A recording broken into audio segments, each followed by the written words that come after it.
अपने गांव यात्रा के क्रम में दरभंगा हवाई अड्डे पर उतरने का सौभाग्य प्राप्त हुआ। यात्रा मुंबई से दरभंगा की थी। आइए आपको दरभंगा हवाई अड्डे का पूरा टूर कराते हैं। यह हवाई अड्डा पटना और गया के बाद बिहार का तीसरा प्रमुख हवाई अड्डा है और उत्तर बिहार का तो पहला हवाई अड्डा है जहां से कॉमर्शियल उड़ानें शुरू हुई हैं। माता सीता की जन्मभूमि तथा भगवान राम के ससुराल हमारी महान मिथिला क्षेत्र में स्थित है यह हवाई अड्डा।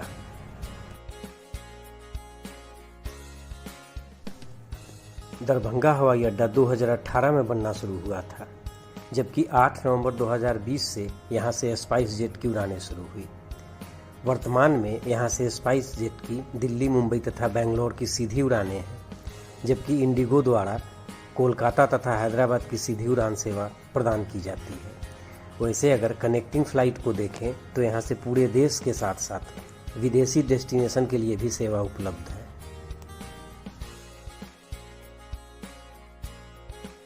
वर्तमान में यह हवाई अड्डा अभी अपनी प्रारंभिक स्थिति में है और कुछ सुविधाएं ही उपलब्ध हैं। टर्मिनल भी करीब 6000 से 7000 वर्ग फुट में टेम्पोररी ही बना हुआ है, जिसमें सिर्फ 200 लोगों के बैठने की जगह है। इसी में यात्री check in, luggage check in के साथ साथ सिक्योरिटी चेकिंग आदि का भी काम होता है। आपको एयरपोर्ट टर्मिनल पहुंचने के लिए मेन रोड से लगेज आदि लेकर पैदल ही आना या जाना पड़ेगा।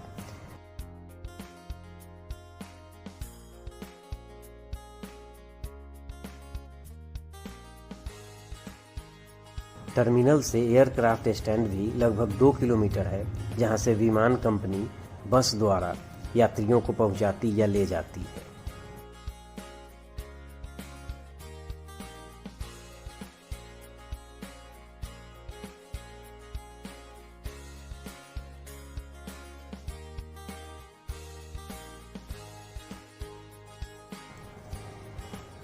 एयरक्राफ्ट स्टैंड में कोई शेड नहीं है, यानी यात्रियों को धूप और बरसात सहन करना पड़ेगा।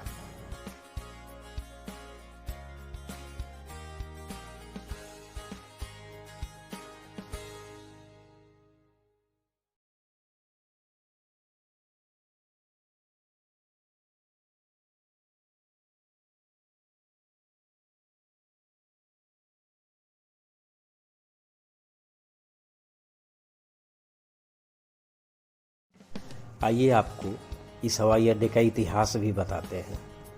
इसका निर्माण दरभंगा के महाराजाधिराज कामेश्वर सिंह ने किया था, जब उन्होंने अपनी निजी एयरलाइन शुरू की थी। इसे द्वितीय विश्व युद्ध के बाद एक निजी विमानन कंपनी दरभंगा एविएशन द्वारा वित्त पोषित किया गया था। दरभंगा महाराज ने 3 पूर्व सैन्य डगलस DC-3 विमान खरीदे।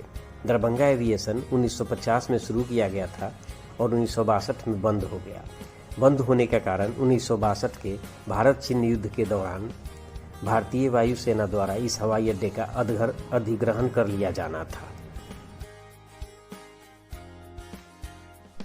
चूंकि पूरे उत्तर बिहार की जनता की आकांक्षा पूरी हुई है, इस कारण यहाँ की छोटी मोटी कमी खटकती नहीं है और समय के साथ साथ यह हवाई अड्डा भी देश के दूसरे हवाई अड्डों की तरह चमकने लगेगा।